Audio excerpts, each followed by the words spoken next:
Welcome to the post-game press conference. Barangay Ginebra wins and equalizes the series. I'm joined by our winning coach, Coach Tim Cone, and our best player of the game, Justin Brownlee. Congratulations, gentlemen. Justin, you were lethal from the get-go, scoring in any way you can, but looking at the locals that were on the floor with you, what can you say about the defensive effort that was put in denying Brownlee Hollis Jefferson those game-winning baskets? Yeah, tonight it was definitely our defense. Gotta give a lot of credit to Steven and Jamie. They did an incredible job. But also our team defense, I think, was really good. Trying to stay home on their shooters, not letting them too many open shots, especially in transition. So I think it was just all around a great team effort on defense for the team, but especially just got to give a lot of credit to Jamie and Steven. They played incredible defense on RHA the whole night. Thank you, Justin. Now, Coach Tim, Barangay Ginebra was able to successfully impose offensive struggles on TNT, and when they orchestrated a comeback with 3 minutes left on the clock, what did you tell them that helped them regroup and close out this game? I was just screaming out. I don't know what I was saying. I was as angry as everybody else. There was no magic in the words that I might have said or did say. These guys just, showed just true grit all the way through the game, and we knew that we're going to have a chance in the series. We're going to have to show that character and that true grit, and just really reach deep to make 2 stops down the stretch that were really incredible stops. That's just the way we're going to have to play to have a chance in the series.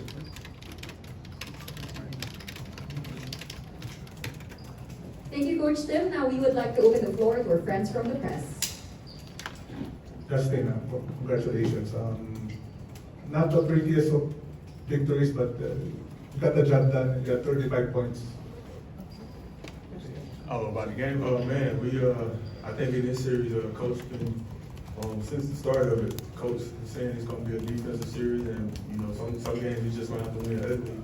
And I think that was a perfect example tonight. Low scoring game. 70. Yeah. So I think if we want to continue to have success in this series, I think it's going to be very important. We use all our effort we can on defense, and just try to I guess make the game ugly.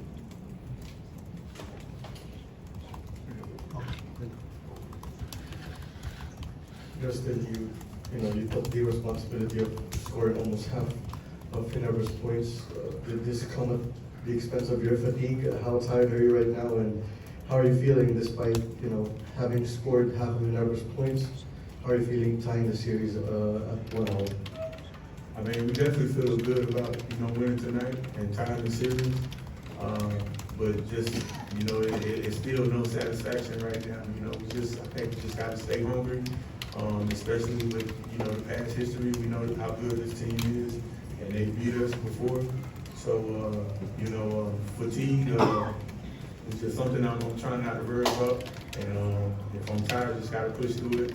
Just like everybody else on the team. So I think at this point, when you reach the finals, everybody get a little fatigue and maybe have some aches and pains, but you can't really think about those things. You just gotta push through it. Justin, are you aware that you did an Air Jordan act there with that reverse layup? I didn't realize I just seen the opportunity. RHA, man, he's a really good defender, really elite defender, and I just wanted to be aggressive. I seen where it was an opportunity where I could reverse it, so I had to do it. So, I was lucky it went in. Justin, you did your heroics despite shooting just 1 of 6 from 3-point range. Can you say that you were able to be a hero even though most of your heroics in the PBA were 3-point shots in the past? I just try to be all around.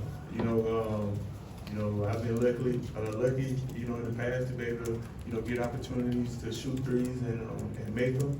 And I just try to read the defense, and whatever the defense give me, I just try to take that. Okay, get out of here. Go. Thank you, guys. Get your clothes off. Get a dry. Get your shower. sorry guys, he's been battling asthma and sick this whole week, and so we're just trying to keep him healthy, and so he can do what he did tonight. We just had a feel tonight that you know, Justin was feeling it. You know, Justin was really moved, so we just kept feeding him and feeding him. It's like, you know, we fed the beast because he had that kind of presence about him tonight that, you know, he was going to do what it took. So, you know, we ran almost all of our offense through him because he was feeling it. We can't do that every night, but tonight was one of those nights where we felt he was feeling it. It would have been a looser defense. You know, I mean, it would have been another team, and not talking Texas probably would have had 50 or 60 tonight. I mean, he was like that kind of guy tonight. So, you know, we went with him, and between him and the defense, it carried us to victory. Coach, just want to get your thoughts on that second quarter. Obviously, PNP had their struggles in that specific quarter, but did you expect that kind of slow shooting, or at least slow pace, before the end of the first half? Well, we knew that we you know, we came off a series that, you know, we were allowed pretty much to do anything we wanted offensively, and nothing was being really taken away. There was no real gutted out type of, you know, possessions that we had to do. There was no, you know, big plays down the stretch that we had to make. And in the meantime, Talking Texas doing that at Rain or Shine. There, you know, every possession is important. And I just think that coming into the series, and especially in our first game and in our first quarter, we came out thinking we were just going to be able to do what we wanted. And they're just too tough of a defensive team. So we came back tonight and said, hey, you know, we finished number 1 in defense this conference. You know, we could turn the tide and bring our own defense to the game. So, did we expect to hold them to 4 points in the second quarter? No, obviously. But I think a lot of that can, you know, be contributed to, you know, we were getting them the rush shots and they weren't getting open looks, and just a real credit to, again, Stephen and Jamie coming out and giving RJ a hard time. RHJ, it's just tonight. You know, we'll see what happens in game 3. If we can continue, whether, you know, RHJ is going to have an adjustment to it. Chart is one of the most brilliant adjustment coaches I've ever been around. So, you know, there's going to be an adjustment there. But I think also that we have a chance to play a little better offensively. You know, we can shoot the ball a little bit better than we did. We need to get RJ untracked. I think that's really going to be important for us to get RJ untracked offensively. But if we can do that, then we could maybe squeak out another game 3. But it isn't going to be a game that's going to be in the 120s or 110s, hundreds. It's going to be this game's going to be one in the 90s and 80s at most, and sometimes tonight like the 70s.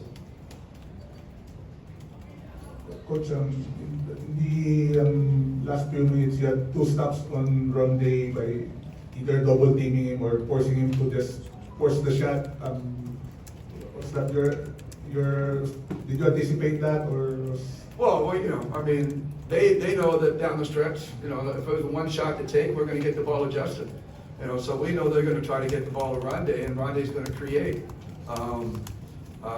Stephen did a great job of containing him, and then, you know, we fired him from the sides, and once he got his head down and the ball started getting loose, we did a good job of firing him. And no one person is going to take RHJ, you know, one-on-one by themselves. So, you know, Steve knows that, Jamie knows that. They know as well as they're playing defensively, it's really a team defense that they're getting to. Coach, you have some words with RJ Amaretas after the missed 3-point shot, please. Well, I mean, RJ's still a young player. You know, he's still, you know, like I said, we got to get him untracked. And that's not anything different between him or I do than anybody else. I thought he took a bad shot at that time. He could have got to the basket a little better. And he'll learn from that. And he'll get better from it. And You know, he's a vet in terms of knowing the game, but he's still a rookie in terms of knowing our game and the way we play. So he's still learning the way we play, and you know, I had enough trust in him that I put him down the stretch, and I expected him to make decisions. He failed on that one, and you'll learn from him. No big deal. Do it all the time. Ask the players. I'm an equal opportunity screamer. I scream at everybody, even Justin.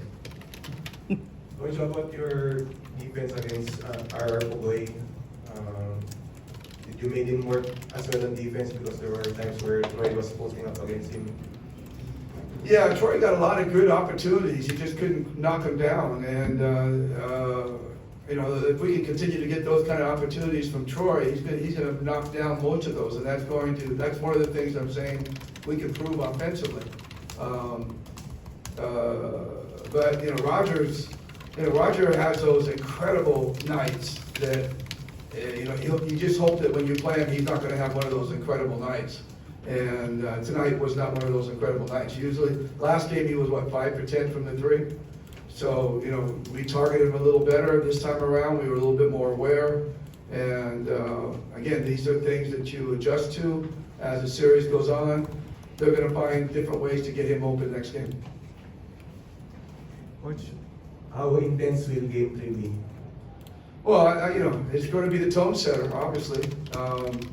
They're not going to be happy about this loss tonight, and we're not exactly. I mean, we're happy we won, but we're certainly not satisfied. As well as we played defensively, we still don't feel we played that well of a game, especially on the offensive side. So we feel there's a lot of improvement going on. They're going to improve. We're going to improve. I think it's going to be a hell of a game on game 3 and the rest of the series.